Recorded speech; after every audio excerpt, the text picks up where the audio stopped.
Bonjour à tous et bienvenue sur Happy Ortho. Dans cette capsule, nous allons parler du RGO, reflux gastro-œsophagien, et puis du rôle de l'orthophoniste dans l'accompagnement d'un bébé qui présente un reflux gastro-œsophagien. Alors tout d'abord, peut-être une différence qui va être importante de faire, qu'on ne fait pas toujours lorsqu'on parle et qui pourtant est vraiment primordiale, c'est de faire la différence entre le reflux gastro-œsophagien physiologique, qu'on pourrait appeler les régurgitations, et le reflux gastro-œsophagien pathologique, le reflux maladie, qui lui va entraîner des complications, notamment médicales, des complications de santé pour l'enfant et qui va nécessiter un traitement médical. Les régurgitations, c'est le fait que l'enfant extériorise une partie du contenu de son estomac sans effort. Donc on a souvent un petit loulou souriant qui va crachouiller, régurgiter. Ça peut être des fois des quantités qui paraissent relativement importantes, ça peut être plus ou moins fréquemment et ça peut être notamment parce que le bébé est allongé souvent ou parce qu'il boit des quantités de liquide importantes ou parce que son sphincter supérieur de l'œsophage n'est pas encore mature. Donc il peut y avoir plein de causes aux régurgitations et la plupart du temps les régurgitations ne sont pas graves et ne nécessitent pas de traitement particulier. La plupart du temps les régurgitations nécessitent des adaptations hygiéno-diététiques qui peuvent être le portage du bébé, le maintenir en position redressée, proposer des petits massages au niveau du ventre pour aider à la digestion. Ça peut être d'épaissir, sur indication médicale, d'épaissir le lait par exemple. Et puis on sait que les régurgitations vont s'améliorer avec la croissance, avec le tonus de l'enfant, parce que du coup il va tenir sa tête, puis tenir assis, puis tenir debout et évoluer vers la marche. Et donc on sait que c'est un phénomène qui va diminuer et disparaître pour la majorité des enfants sans prise en charge sur un plan d'un traitement médical particulier. Certains enfants par contre vont présenter un reflux gastro-œsophagien pathologique, un RGO pathologique, qui lui va nécessiter la mise en place d'un traitement et donc le pédiatre, le médecin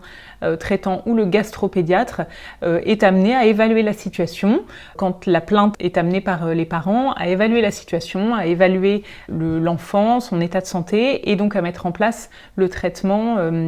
qui lui paraît justifié.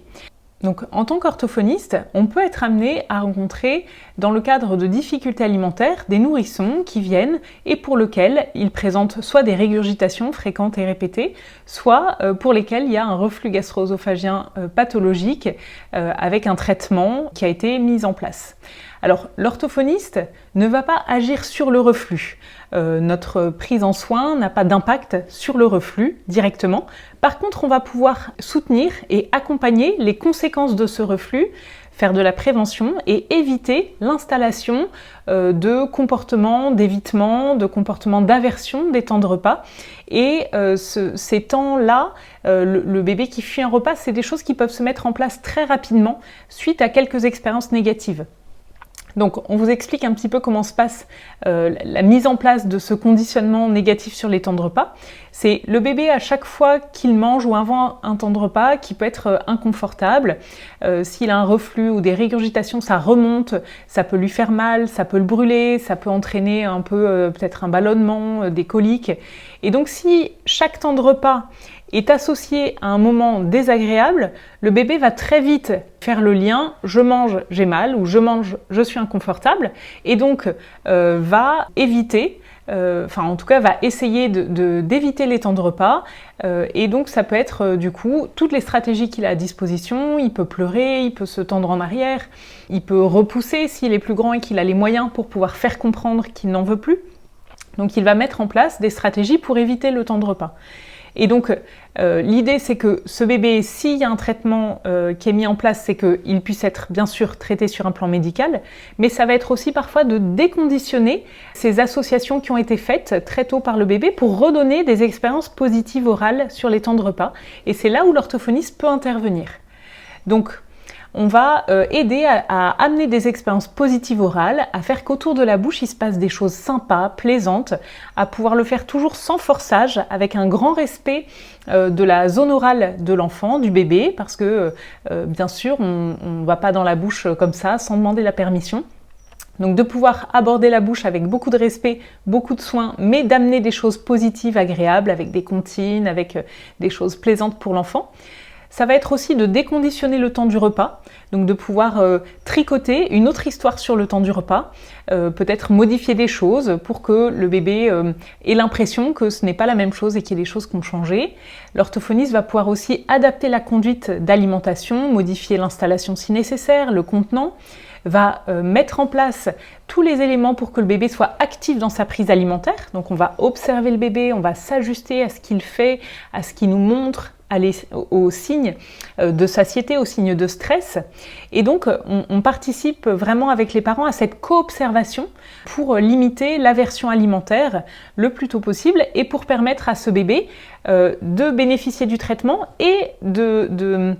vivre des expériences positives orales autour de sa bouche pour avoir envie d'y revenir, pour que le temps de repas, pour que la tétée au sein ou le bib ou le temps de repas à la cuillère ou autre chez l'enfant qui grandit soit un temps agréable, un temps de plaisir pour qu'il ait envie d'y revenir.